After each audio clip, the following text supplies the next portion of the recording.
시장에 대한 정확한 판단에 한 걸음 더 다가와보는 마켓맨 시간입니다. 오늘도 지난주 시장을 관통했던 그리고 이번 주 시장을 바라보는데 도움이 될 만한 두 가지 인사이트 준비를 해봤습니다. 첫 번째로 제가 준비한 헤드라인부터 한번 확인을 해보도록 하겠습니다. 관세 리스크를 벌써 좀 극복을 한 것일까요? 역대급으로 주식시장에 자금이 유입이 되고 있다라는 보고서 내용 한번 살펴보도록 하겠습니다. 뱅크 오브 아메리카에 따르면요, 지난주에 수요일까지 집계를 해봤을 때 한 주간 글로벌 주식형 펀드에 무려 434억 달러가 순유입이 됐다라고 합니다. 그러면서 주간 단위로 올해 들어서 가장 많았다라고 하는데요. 그래서 BOA의 이 스트래티지스트죠, 마이클 하트넷 같은 경우는 투자자들이 미국과 글로벌 주식에 대해서 숏을 칠 기미가 전혀 보이지 않는다라고 얘기를 하고 있었습니다.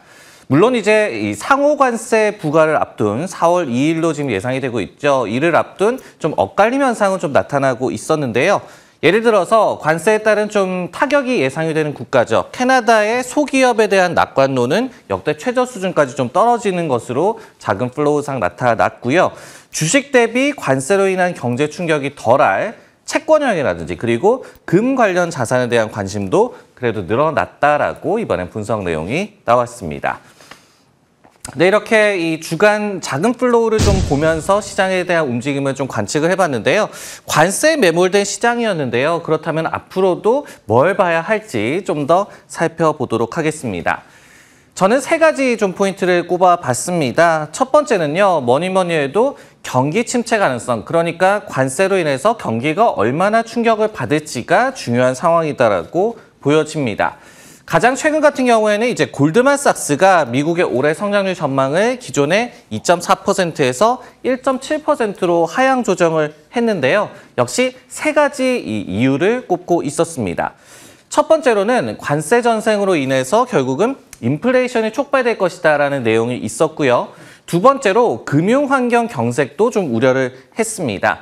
세 번째로 이 관세 불확실성으로 인한 기업들의 투자 지연으로 인해서 결국은 경기 전망을 내릴 수밖에 없을 것이다라고 분석을 했는데, 즉 이 같은 좀 분석 내용 그리고 시장의 분위기를 감안을 해서 앞으로도 지표와 그리고 경기 전망의 변화를 계속해서 주시를 해야 한다라고 말씀을 드리고 싶습니다.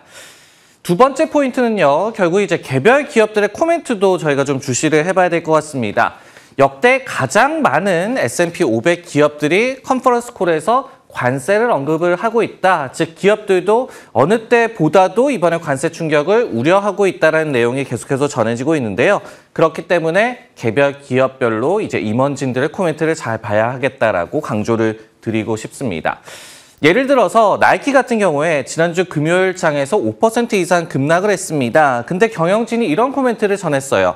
중국산 제품에 20% 관세를 물릴 시에 나이키 공급업체에 24%가 이제 타격을 입을 것이다라고 얘기를 했습니다. 유사한 코멘트가 기업들로부터 나올 수 있는지 관측을 좀 해봐야 될 것 같습니다. 세 번째는요, 아예 이와 관련된 리스크를 차단하는 것도 하나의 방법이다라고 좀 말씀을 드리고 싶습니다. 아예 해외 매출이 없는 기업으로 시장에 좀 대응을 하는 그런 방법도 생각을 해볼 수가 있을 것 같은데요. 예를 들어서 버라이즌이라든지 로우스 그리고 DR 호튼 등의 기업들은 이제 미국 외에 이 매출이 전혀 없는 기업들, 여기에 더해서 뭐 크로거라든지 타겟, 웰스파고, CVS 헬스 등이 대표적으로 해외 매출이 발생하지 않는 기업들입니다. 이들 기업은 결국은 미국 외 매출이 제로이기 때문에 관세 충격에서 자유로울 수가 있겠다. 그렇기 때문에 당분간은 이들 기업으로 피해 있는 것도 하나의 방법이겠다라고 마지막으로 포인트 말씀드리도록 하겠습니다.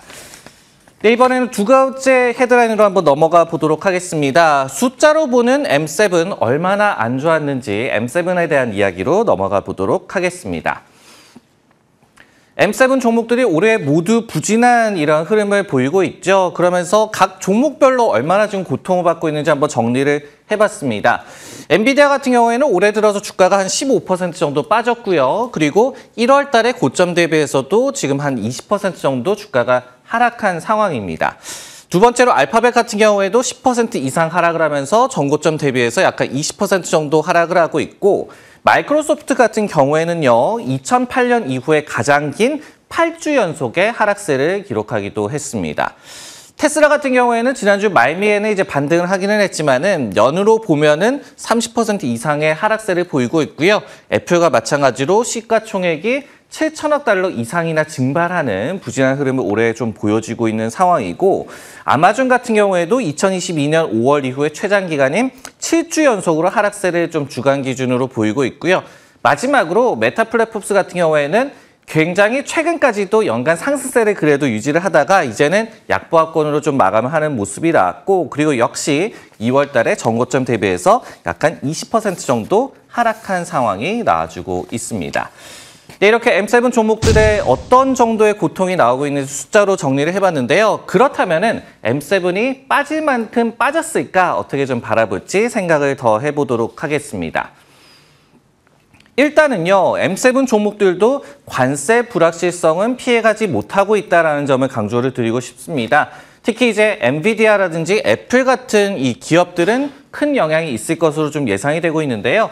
예를 들어서 젠슨 황 엔비디아 CEO가 공급 라인의 유연성을 발휘하면서 이제 관세 불확실성에 대응을 하겠다라고 얘기를 했지만 시장의 우려는 여전한 상황이다라고 분석을 해볼 수가 있을 것 같습니다.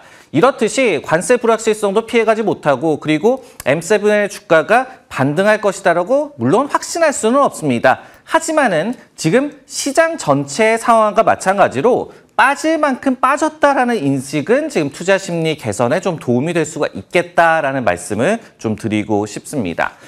예를 들어서 시장 전체로 봤을 때 S&P 500 기업들에 대한 이 애널리스트들의 매수 의견 비중이 작년 한 10월이나 11월만 하더라도 54%를 하회하는, 역사적으로 보더라도 낮은 수준까지 이렇게 떨어졌었습니다. 하지만은 현재는 55.7%까지 반등을 한 모습이고요. 올해 들어서도 꾸준하게 오르고 있습니다. 즉, 시장 전체도 부진이 길어지면서 이제는 좀 살만하다라는 그런 투자 심리가 나오고 있다라고 생각을 해볼 수가 있을 것 같습니다.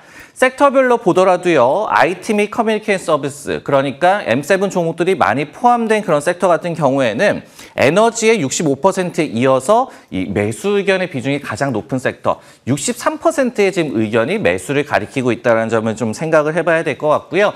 또한 마이크로소프트가 95%, 그리고 엔비디아가 93%, 이렇게 개별 기업으로 보더라도 M7 종목 중에 주요 종목들이 결국은 매수 의견 비중이 탑인 종목군에 포함이 돼 있다. 물론 심리는 여전히 부정적입니다. 하지만은 가장 큰 호재는 많이 빠진 주가라는 그런 격언을 한번 생각해 볼 만한 시점이다. 이런 말이 있는 만큼 계속해서 그래도 M7의 움직임은 주시해봐야겠다라는 말씀을 드리고 싶습니다. 네, 마켓맨 오늘 준비한 내용 여기까지고요. 저는 다음 시간에 다시 돌아오겠습니다.